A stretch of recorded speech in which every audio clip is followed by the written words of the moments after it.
Profesor y amigo, doctor Pablo Quintanilla, bienvenido de tenerlo en librosperuanos.com. Muchísimas gracias, Gustavo. Es un placer y un honor. Gracias. En esta ocasión es por la publicación del libro Pedro Zulén, Escritos Reunidos, del Fondo Editorial del Congreso de la República. Vamos a empezar con una importante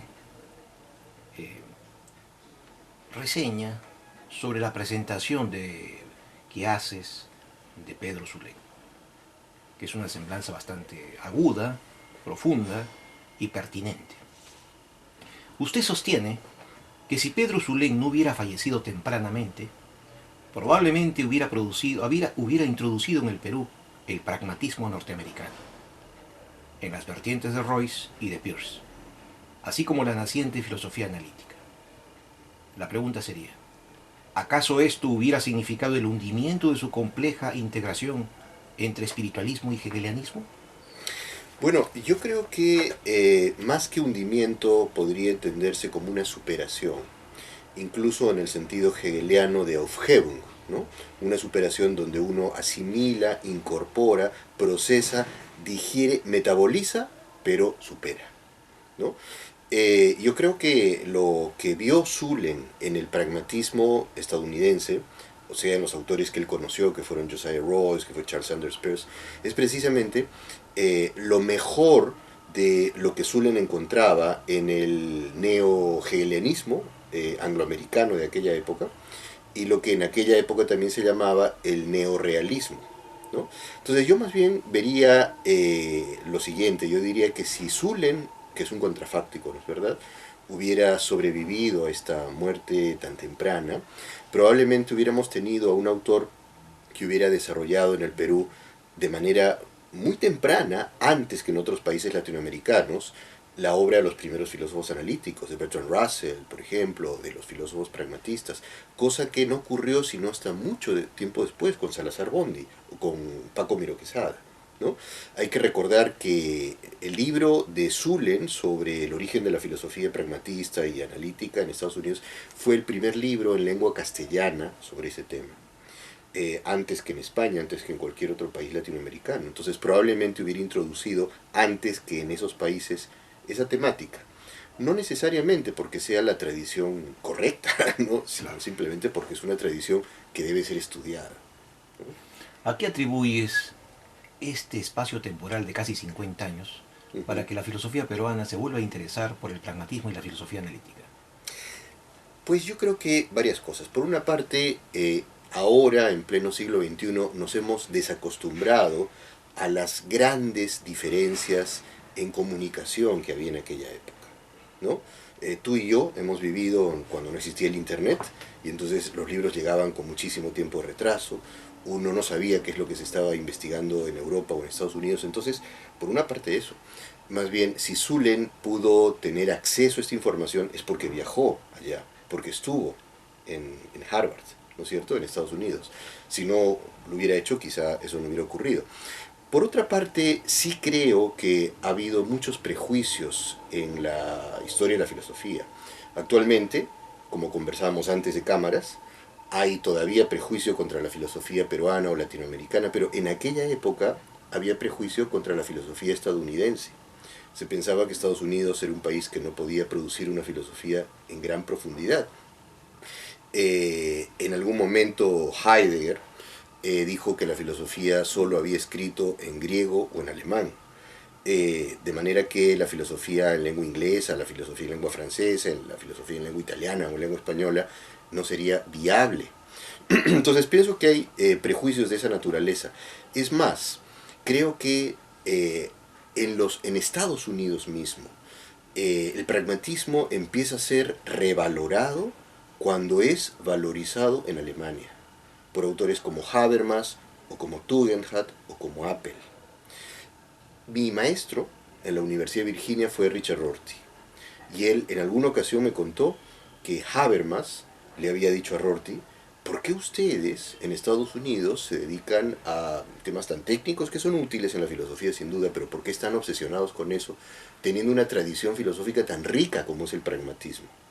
Y esa fue una de las razones que condujo a Rorty a mirar hacia el pragmatismo. ¿suscribiría usted la opinión de que entonces el gran peso de la tradición arielista o del centenario influyó en esta especie de olvido por la filosofía pragmatista?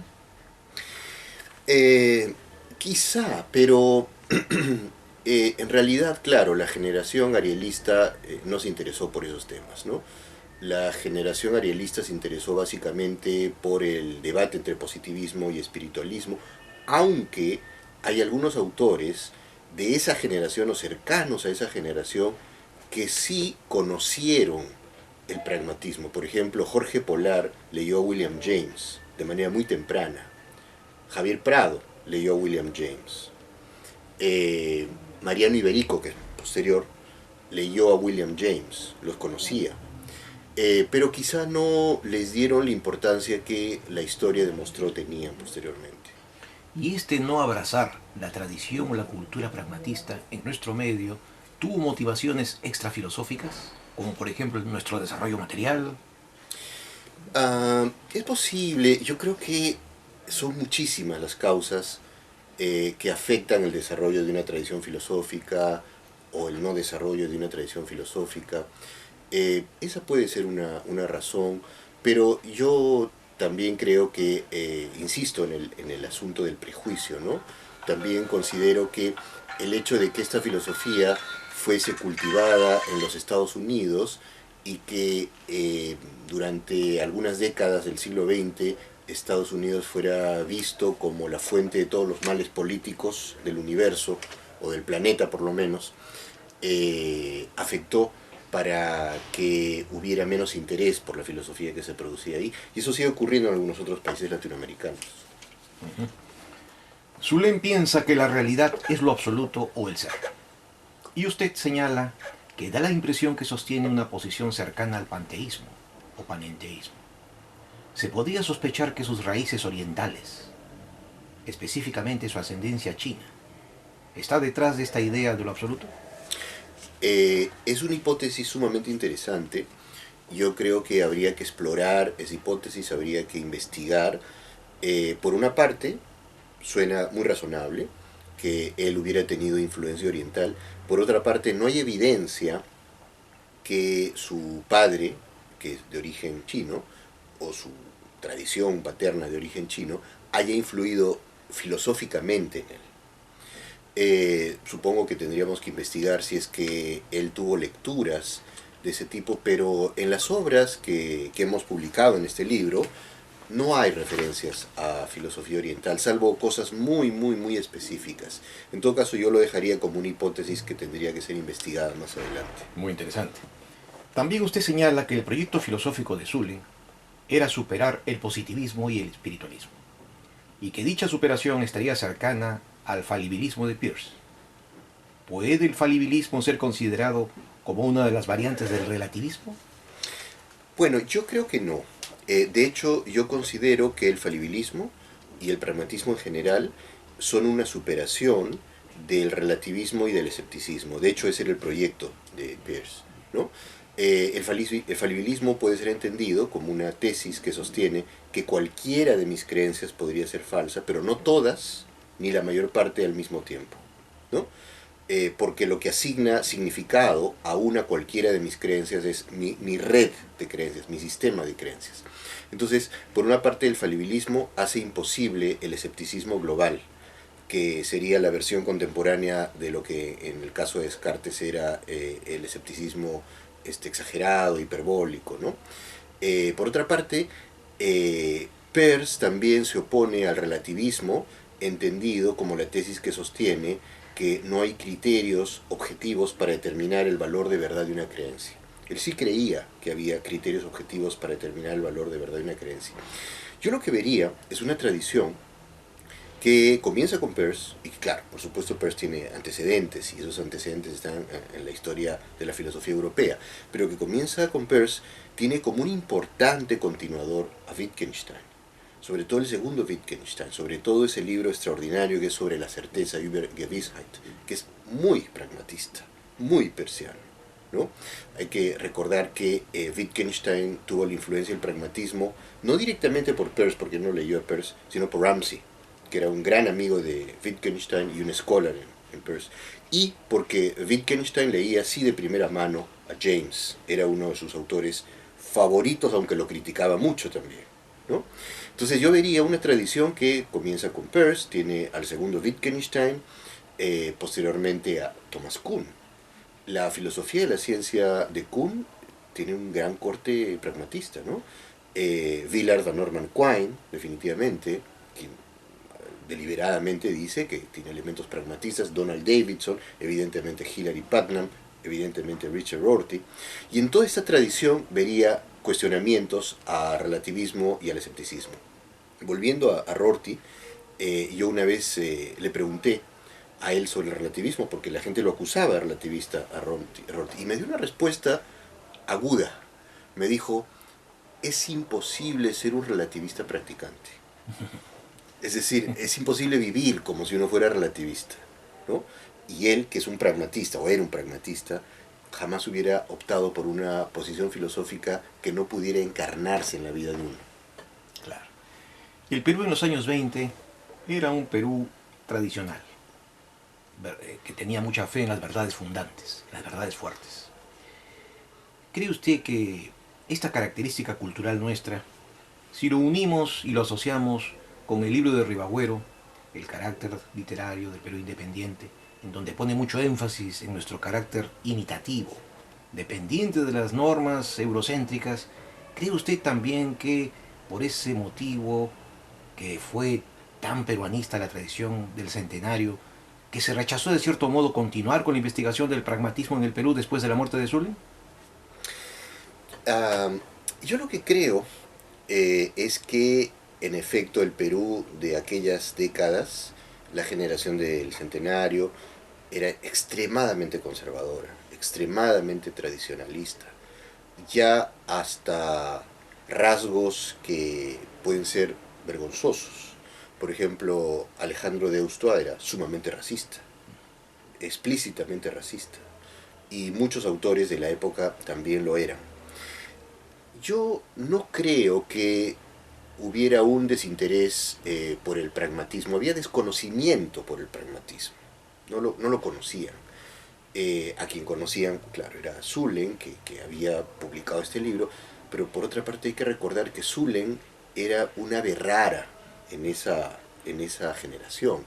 Zullen era un hijo de una mujer criolla de una clase más bien baja, de un hombre de ascendencia china de clase muy baja, no estaba a la altura, entre comillas, de personas como Javier Prado, como Alejandro Deusto, como Ribagüero, como Mariano Iberico. Era un plebeyo. Era un plebeyo total, ¿no? Yo creo que eso afectó para que no se le recuerde como se le debería recordar. A Zullen con frecuencia se le recuerda como un bibliotecario. De hecho, la biblioteca de San Marcos tiene el nombre de Pedro Zullen, pero no se le da el peso filosófico que tuvo. Yo creo que si algún valor tiene este libro que hemos publicado, espero que tenga algún valor, no lo sé, pero si algún valor tiene, es el de permitir el reconocimiento a un filósofo de gran valor, de gran envergadura, de gran profundidad, que sin embargo fue olvidado por muchísimo tiempo por razones extrafilosóficas que quizá tenían que ver con su extracción social también. Indudablemente que esta publicación contribuye a recuperar una tradición filosófica importante en el Perú. Y a propósito, quisiera saber su opinión si es que usted asocia de alguna manera este olvido temporal de Zullen con nuestro infradesarrollo científico. Bueno, son sin duda rasgos de una misma problemática. El Perú es un país en desarrollo y una sociedad en desarrollo, en una sociedad en desarrollo, todo está en su desarrollo. Es decir, desde la filosofía pasando por la arquitectura y el fútbol, ¿no? Entonces, yo creo que, y la ciencia sin duda, yo creo que el Perú está más bien ahora ante una oportunidad, ante una gran oportunidad. Tenemos un país sumamente rico en términos de tradición cultural, en términos de tradición histórica, en términos económicos y de recursos también. Creo que es fundamental que nosotros, la generación, usted y mía, que es la generación que de alguna manera está vigente, está trabajando, nos encarguemos de lograr que el Perú se desarrolle con la potencialidad con que puede hacerlo. Y esto, sin duda, en el terreno científico y filosófico también. Tenemos, yo creo, ahora todas las posibilidades de hacerlo. Lo que no debemos hacer es bloquear esas posibilidades. A propósito de lo que usted acaba de decir, me hace recordar el libro de Martín Adán, de lo barroco en el Perú. Ujú. Allí dice pues Martín Adán de que nosotros somos románticos por antonomasia, somos hiperbólicos en la lengua, en el estilo, en el amar, en el sentir. ¿Cree usted que esto está modificándose con la globalización neoliberal y que nos hace más permeables a la escuela y la tradición cultural pragmatista? Eh, yo creo que el pragmatismo es un concepto que o se entiende en un sentido filosófico, como es el sentido de Peirce, de James, de Dewey, de Zulem, o en un sentido que está ahora totalmente envilecido, ¿no? Que es el sentido coloquial contemporáneo. Por ejemplo, con frecuencia se dice lo que necesitamos es un gobierno pragmático, y por supuesto no tiene nada que ver con el concepto filosófico de pragmatismo. Es la misma palabra, pero es un concepto totalmente diferente, ¿no? Con frecuencia, cuando un político, un gobernante dice yo soy pragmático, lo que quiere decir es yo soy cortoplacista, a mí no me interesa reflexionar, a mí no me interesa el largo plazo, a mí no me interesa la teoría, y por supuesto eso no tiene nada que ver con el concepto filosófico que estamos manejando ahora de pragmatismo, ¿no?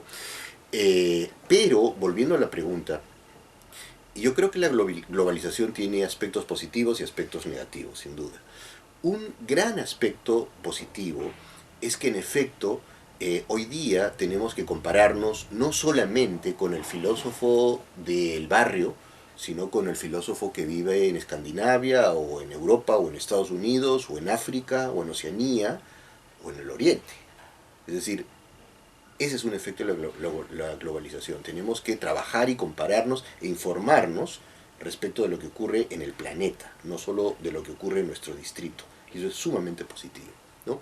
De hecho, creo que eso ha afectado el estilo con el que los filósofos escriben en el Perú, en Latinoamérica. Latinoamérica tiene un estilo muy ensayístico. Nuestro estilo es ensayístico, ¿no? Los grandes autores latinoamericanos, no solo peruanos, mexicanos, argentinos, colombianos, son grandes ensayistas, ¿no? El estilo filosófico ahora tiende a ser más preciso, más puntual, más directo, menos ambiguo, pero yo valoro también mucho el ensayo. Yo creo que es posible encontrar una suerte de integración entre un estilo que sea preciso, riguroso, directo, pero que también tenga la belleza, la complejidad, los varios niveles de lectura que tiene el ensayo literario. O, en todo caso, hacerlo de manera separada.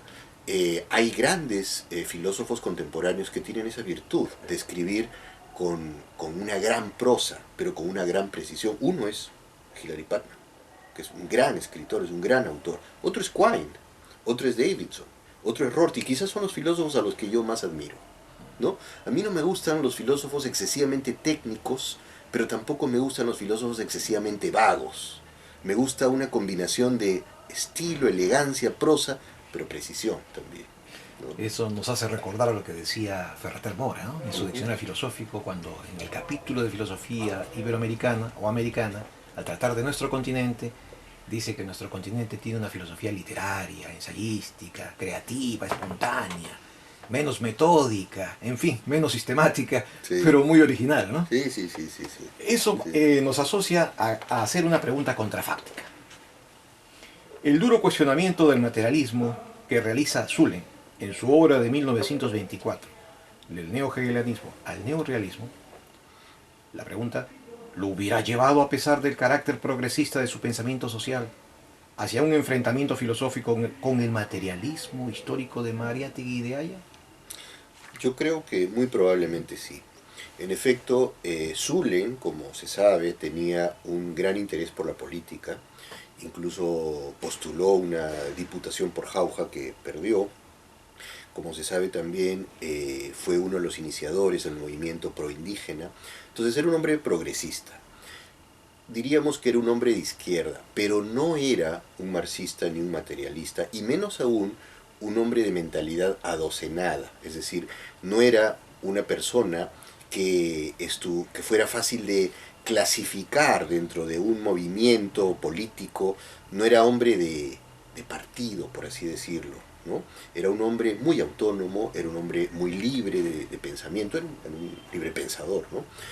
Por todo lo dicho, y porque no era materialista, no abrazó nunca el materialismo histórico y tampoco abrazó el marxismo ortodoxo, sí creo que podría haberse enfrentado intelectualmente, se entiende, con Mariátegui y con Aya. De hecho, en algún sentido lo hace.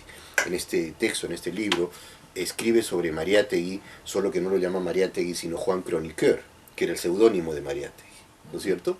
Y menciona también ahí a la Torre. Yo sí creo que hubiera dado lugar a polémicas complejas, interesantes, valiosas, que desafortunadamente no llegaron a darse por su temprana muerte. Efectivamente. Pero también Zulem, en su libro de 1920, Filosofía de lo Inexpresable, ataca al espiritualismo. Y en la mencionada obra de 1924, ataca al materialismo representado por el neorrealismo. ¿Cómo puede entenderse ese idealismo cercano al pragmatismo de Royce, como usted señala, por parte de Zulem? Bueno, el espiritualismo es la filosofía que él aprendió en el Perú. Sus maestros eran los espiritualistas, Deusto, uno de los más importantes, ¿no? Él más bien se interesa por el pragmatismo, como ya se mencionó, cuando viaja a Harvard, cuando viaja a Estados Unidos, pero lo que encuentra en el pragmatismo es un tipo de filosofía que tiene algunos de los rasgos del espiritualismo, ¿no? El gran problema que el espiritualismo veía en el positivismo, que es el problema que Deusto detecta en el positivismo, es que no deja espacio para el libre albedrío, para la creatividad, para la originalidad. Cree Deusto a que el positivismo conduce a una suerte de determinismo. Es interesante notar que el positivismo influyó mucho en el materialismo histórico, donde precisamente uno de los cuestionamientos que se les puede hacer a los materialistas históricos es que no hay un espacio para la creatividad y la libertad, que es una posición demasiado determinista. Si es eso correcto o no es otra discusión, pero en todo caso ese es el debate que hay, ese es el cuestionamiento que hay. Entonces lo que Deusto y los maestros de Zulem encuentran en el espiritualismo es esta recuperación del vitalismo, del intuicionismo, que son otros nombres para el espiritualismo, ¿no? Y eso es lo que él encuentra en el pragmatismo también, sin caer en lo que Zulem consideraba que era la vaguedad del intuicionismo de Bersón. En efecto, ese libro, el primer libro que escribe Zulem, es un cuestionamiento radical a Bersón, la filosofía de lo inefable, ¿no? Zulem considera que el estilo de Bersón es impresionista, ¿no? Es un estilo ampuloso, vago, poco argumentativo. Eso no le gusta a él, ¿no? Pero sí le gusta la intuición prioritaria, la intuición central que hay en Bersón, que es el rescatar la libertad y la creatividad. Entonces, esto es lo que él encuentra en el pragmatismo. Entonces, yo me inclinaría por pensar que Zulem ve al pragmatismo como una superación del espiritualismo y del positivismo. Y yo personalmente diría que podríamos ver al pragmatismo también como una concepción filosófica que cuestiona a la modernidad en su conjunto, pero sin sucumbir a algunas de las aporías que posteriormente condujeron a lo que se llama la posmodernidad, ¿no? Entonces, yo encontraría el pragmatismo como una manera interesante de superar la modernidad sin sucumbir a las aporías de la posmodernidad. Eso es muy interesante. ¿Cuál sería el punto esencial de discrepancia entre pragmatismo y esta posmodernidad? Bueno, yo pienso que el problema principal de la posmodernidad es que no logra liberarse de los presupuestos centrales de la modernidad. El mismo hecho que la posmodernidad se llame postmodernidad muestra que no ha roto ese cordón umbilical.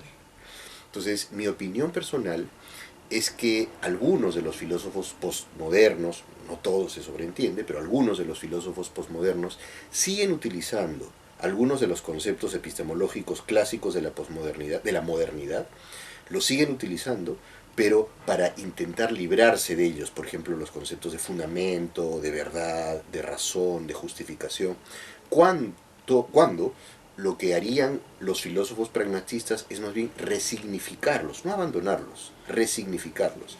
Creo que es inútil y necesario abandonar el concepto de verdad. No podemos vivir sin el concepto de verdad.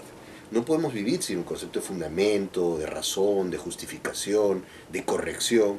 Lo que hay que hacer es resignificar esos conceptos, quitándoles esa raíz fundamentalista que podía tener en algunos filósofos modernos, pero sin, como decía yo hace un momento, sucumbir a la idea de algunos filósofos postmodernos de liberarse por completo de esos conceptos, porque sería como echar el agua de la batea, bebe y todo. Nos quedaríamos sin nada en las manos. Claro. A propósito, Zulem simpatiza con un neohegelianismo con rasgos pragmatistas, lo cual conduce a valorar mucho del pragmatismo de Peirce, el azar, la acción y la creencia. Y a su vez valora del neohegelianismo la idea del ser como estructura de objetivos y finalidades. ¿No le parece que esta conjunción entre microcosmos y macrocosmos lo acerca mucho hacia una filosofía de la libertad? Sí, definitivamente. Y justamente en la línea de la anterior pregunta que se hizo, es lo que procede del espiritualismo que él hereda de sus grandes maestros, sobre todo Deusto. Deusto tiene una publicación muy importante sobre el concepto de libertad, ¿no? Entonces creo que en el caso de Zulem también, quizás si Zulem, bueno, es una especulación imposible de demostrar evidentemente, pero quizás si Zulem hubiese vivido más tiempo, el tema en el cual se hubiera concentrado es el concepto de libertad, justamente, porque es un concepto que no solo vincula lo metafísico que le interesaba, lo epistemológico que le interesaba, sino también lo político y lo ético. Quizá el concepto de libertad, el problema de la libertad, sea uno de los grandes problemas de la filosofía, no solo en el siglo XX, sino en el siglo XXI. Efectivamente, y ahí vamos a incidir. Usted afirma que la crítica más puntual a Zulem es no explicar conceptualmente el concepto de espíritu, que utiliza en su filosofía, y no separar con suficiente claridad espíritu y alma. A lo cual usted añade que no se puede identificar el elemento sobrenatural con los estados psíquicos. Pero ¿acaso no es una cuestión de terminología, dado que se puede hacer dicha identificación entre espíritu y alma, como lo hace Zulem, para establecer la contraposición entre alma y mente? Sí, es una cuestión de terminología, pero los problemas terminológicos también son muy importantes, porque o nos pueden confundir o nos pueden aclarar. De hecho, en la filosofía contemporánea se distingue con mucha claridad entre mente y alma. Para una persona creyente, el alma es el aspecto sobrenatural del ser humano, aquello que sobrevive a la muerte del cuerpo. La mente es más bien lo que llamaríamos el aparato psíquico, los procesos psíquicos, los estados ya sea de conciencia o de inconsciencia o de no conciencia que gobiernan nuestro comportamiento. Entonces es importante hacer esa diferenciación. Zulem no la sigue con tanta claridad, pero adicionalmente cuando hablaba del espíritu como Bergson, como Deusto, no lo definía con la precisión que hubiera sido deseable. En el caso de Bergson, el concepto de espíritu es casi un postulado, es casi lo que se llamaría una entidad inferida. Como no podemos explicar el libre albedrío de otra manera, hay que postular que existe el espíritu. Pero es demasiado impreciso para mi gusto, creo que para el gusto de Zulem también, pero en su momento no tenía una alternativa mejor. Finalmente, ¿hacia dónde cree usted que se encamina la filosofía analítica y la filosofía pragmatista en el Perú y en el mundo? Yo creo que lo más interesante que vamos a ver en la producción filosófica de las próximas décadas es una integración entre distintas tradiciones, entre la filosofía analítica y lo que también a veces se llama filosofía continental, y la presencia del pragmatismo a mi juicio, omnipresente en estas tradiciones, ¿no? Hasta quizá la década del 70, la década del 80, había una separación, un divorcio muy claro entre filosofía analítica y filosofía continental. Creo que hoy día ya no se da tanto, felizmente, y creo que no se da tanto gracias a grandes filósofos originales, como algunos de los que he mencionado, Habermas, Tugendhat, Appel, como Rorty, como Quine, como Davidson, como Putnam. Entonces yo sospecho que lo que vamos a tener es más bien una filosofía que integre tradiciones que estuvieron separadas o divorciadas durante mucho tiempo. En cuanto al pragmatismo, yo creo que la influencia va a estar presente en estas nuevas producciones filosóficas en cuanto a sus intuiciones más importantes. No me parece necesario ni relevante hacer una defensa del pragmatismo como tradición o intentar mostrar que el pragmatismo es una escuela más acertada que otras.